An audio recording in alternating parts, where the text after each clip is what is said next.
సమ్మక్క సారలమ్మల కృపతో ప్రజలంతా సుభిక్షంగా ఉండాలని తల్లుల్ని వేడుకున్నట్లు మాజీ ఎమ్మెల్యే గండ్ర వెంకటరమణారెడ్డి తెలిపారు.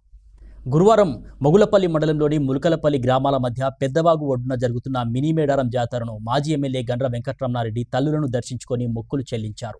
సమ్మక్క సారలమ్మల చల్లని చూపుతో పాడి పంటలు పండాలని, ప్రజలంతా ఆయురారోగ్యాలతో సుభిక్షంగా ఉండాలని కోరారు. రమణారెడ్డికి పార్టీ నాయకులు, ప్రజలు డప్పు చప్పులతో ఘనస్వాగతం పలికారు.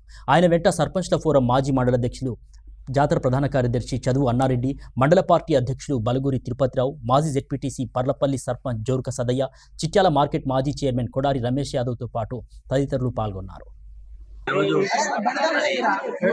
గ్రామాల మరి ఎంతో రంగరంగ వైభవంగా ఇప్పుడే సమ్మక్క సారలమ్మ సమ్మక్క రెండు కూడా అమ్మవారు గద్దె మీద రావడం ఎంతో భక్తి శ్రద్ధలతో ఈ యొక్క మరి జాతరను జరుపుకోవడం చాలా సంతోషం.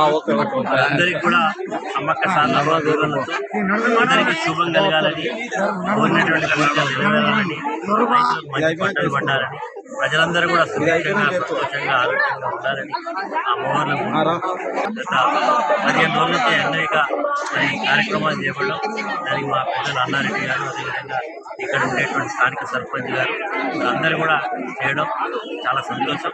ఇది ఇలాగనే కొనసాగుతూ అందరికీ మంచిగా మరి వచ్చినటువంటి భక్తజనులందరికీ కూడా సమ్మక్క సారలమ్మ జాతర సందర్భంగా అందరికీ శుభాకాంక్షలు తెలియజేస్తాం.